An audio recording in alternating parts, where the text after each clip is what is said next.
Yo, what's up, everybody? Jaxxsin here, and today I want to talk about something I've had kicking around in the back burner. If you've read the title, you know what I'm talking about. I'm talking about the sad state of first-person shooters in modern gamings, and whether or not this is their fate. Is this their fate? Are we doomed to have games like Overwatch and Battleborn released upon us that are, free-to-play models, but you're buying everything? You know what I mean? You're buying the game, then you're going to have to buy all the content that's unlockable within the game behind paywalls, things of this nature. And, in the case of like Activision, it's gambling. It's gambling, the supply drops in Black Ops 3. Those are just this is a gamble, you know what I mean? You're rolling on your everything, it's all about RNG. Everyone loves RNG for some reason. I do not get it. I do not understand it. Like, if you like RNG, go to a fucking casino. All right. I don't, and it's turning into this situation where it's affecting things, not even on a gameplay level exactly, but it's going to be. Like, it's going to be. In the case of Destiny, like, RNG most definitely affects the gameplay, correct? I mean, you're the whole point of the gameplay is to get the loot, and that is completely run by RNG, right? Black Ops 3, the fucking supply drops, they're complete RNG. The only point to play multiplayer, the progressive, tree, after you've done everything, after you've prestiged or whatever, is to get loot. You know what I mean? It's to get those unlockables, those different camo shit you wanted. That's the only reason. And you're rolling on a slot machine to get them. Alright? And this is, I don't play a lot of first-person shooters anyway. In fact, I'd say the most first-person shooter games that I've played lately, honestly, would have to be Battleborn and fucking, like, Doom and fucking Destiny, probably, before that. Because, and even Black Ops 3, I really didn't play that much, dude. Like, I played through the campaign a couple of times and I was done with it. Because it was Call of fucking Duty, right? I had done everything that game had to offer, years ago, okay? And I wasn't too impressed with the switch-ups and things. They really didn't spice it up enough for me to give a fuck enough to play it over, after I had reached that because there's that, you still you love that gameplay, it's comfortable for a minute, but after a minute you're just like, wow, I've done this so fucking much, this same thing over and over again, that I just kind of don't want to do it anymore. All right. And when it comes to like games like Battlefield, this is the thing, is I'm not going to talk shit on Battlefield because I understand that Battlefield is a whole different beast, and I have not ever spent a whole lot of time playing Battlefield. I just never have. Like I said, when I was younger, dude, it was pretty much Nintendo's for me, and then my PlayStation 2 broke, so it was the GameCube, and then, I got a PlayStation 3, but it eventually broke, so I wasn't able to play a whole bunch of games. And even when I did have it, I had like Wi-Fi on like this really god-awful place because I was living in a very rural area that had no fucking supportive internet at all at the time. So like, for the most part, I never gave a fuck to play Battlefield. And I understand that Battlefield 1 looks really good, but here's my concern with Battlefield 1 and first-person shooters in general nowadays, alright? And this is the reason I'm concerned about it. Because Battlefield 1 is EA, okay? And I'm sorry, I'm not putting EA on a fucking, I'm not putting them to the point where I think that they're not gonna try to make an extra buck if they can make an extra fucking buck. Alright? Because it's EA, and I think they most definitely, if they can make an extra buck off the gamer, they will make an extra buck off the gamer. Okay? So here's the thing, and it's if you fucking watch the rise of fucking DLC to where they are now, to where it's extravagant, where it is now, where it's like bare bones content on release, and you're basically purchasing the rest of the game, right? Where there is no really added value in the DLC, 99% of the time, it's just shit that feels like it should have fucking been there in the beginning, and it probably was, right? So if you watch that rise, you know that it wasn't overnight. It wasn't like all of a sudden every game had them, right? It was gradual. It was certain companies. And you know what that was, guys, is that was the companies pushing. All right, because these publishers are above all else very scared of the bottom line.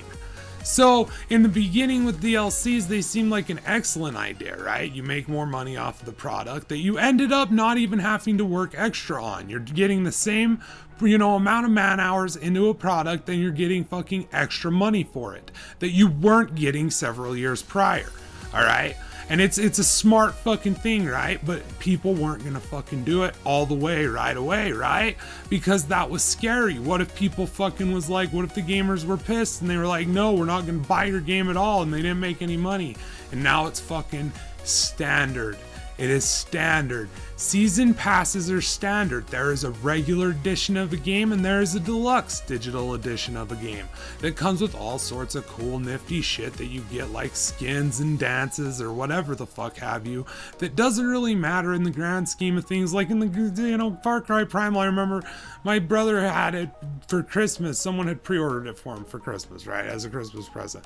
So he got it, we couldn't even figure out what the fucking pre-order bonuses were, and it ended up being that it was just like a reskin for the owl and like a reskin for your dude's arms. It was nothing. It was fucking meaningless. It had no, purpose, right? But then he had these elephant missions that were fucking, it was basically you turned into a mammoth and you ran and you did these missions and that was it. And it was just like the same thing like 3 different times, okay, cool. Felt like the Arkham Knight, pre-order bonus with the fucking Harley Quinn mission that was like 20 minutes of fucking gameplay or whatever. You know what I mean? It's fucking ridiculous. And that's just standard, right? That's standard now, all right? Now we're reaching a new point of standard, and that is the microtransaction. The microtransaction is now in every game you buy. Every game you buy, well, I won't say every single game you buy, but I would say like 90% of new release games have some form of in-game currency that you can purchase with real life cash. All right. I'd say at least 90% of them have. I'm not going to go through examples. They're fucking everywhere. All right. Now, with EA, am I going to assume that EA isn't going to have microtransactions in Battlefield 1? No, I'm going to assume that they're going to be there because every fucking FPS that has come out so far has had them. Battleborn doesn't have them yet, but it has paywalls behind DLC. And I maintain that Battleborn would most definitely have them if fucking they had the same weight and influence as an Activision Blizzard, right? Like, I feel like it would be just to the extent of fucking Overwatch if it wasn't that they weren't able to sell as many copies guaranteed. Like, they're not a big risk, high reward company yet, right? Bethesda's moving that way, but Gearbox definitely isn't, okay? They're definitely not that level yet, right? But still, there's the paywalls. And this brings me back to my thing. It's just, Overwatch with the fucking, the buy the packages and you don't even get to buy specific skins. You gotta buy fucking casinos and you gotta roll on a slot machine in order to see what you get with your money that you've spent, which is clearly gambling. And to me, it's one of those situations where I don't look forward to many new first-person shooters. And that's why in my, E3 video, when I was talking about EA, I only said Mass Effect Andromeda. That's the only one I give a fuck about. Like, Mass Effect Andromeda is the only thing from EA that was coming that I gave a shit about, because everything else looked like just a guaranteed microtransaction city, okay? And I know that Andromeda's gonna have a season pass, and I know it's gonna have content buried behind fucking paywalls that, is done and finished and there from the beginning. Like, I know that. I know going in, day one player, if I buy that day one, I'm not gonna play the DLC because I'm not gonna buy it. I'm not that guy that does that. And that's depressing to me, right? But that's a guaranteed certainty because that's standard practice now. All right? And it's going to become standard practice that you're going to have fucking RNG, microtransaction bullshit in all of your first-person shooters. It's going to be, in everything that you play. And that's why, first-person shooters, I'm just like, meh. Just seems like a breeding ground of fucking it's just turned into fucking lunacy. It's lunacy. Black Ops 3, it's like you get things that after you win, if you were in the top 3 in the lobby, it shows you do some unique fucking bullshit emote, right? But that's like, you know, that's a reward of out of these things that you buy for real life money, right? It's just fucking, and people are buying these things, like these things are selling. Okay? These things are selling. And there's a reason that like Destiny, in my opinion, didn't ship with microtransactions from day one, right? Because it was already facing enough scandal. And, you know, they knew in a year all these other games were going to come out and have microtransactions in them, and they could fucking explain it away as, oh, it's only cosmetic. You know, it's only cosmetic, and it's not going to affect gameplay, and it's going to bring you free content. Even though they've only given you guys one fucking thing. One fucking thing. Alright? One thing. And it was a reskin strike. And a bullshit light level update with some reskin gear. Whoop-de-fucking do. And that's where all your money went.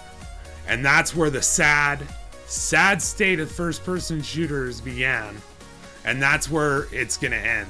It's gonna stay where it is. Because as long as these companies are guaranteed to be making that kind of money, they're not changing policies. Anyway, guys, that's it for me. That's Jaxxsin. I'm out of here. That's my thoughts on first-person shooters, the current state of them, and fuck all of them. Talk to you guys later. Love ya.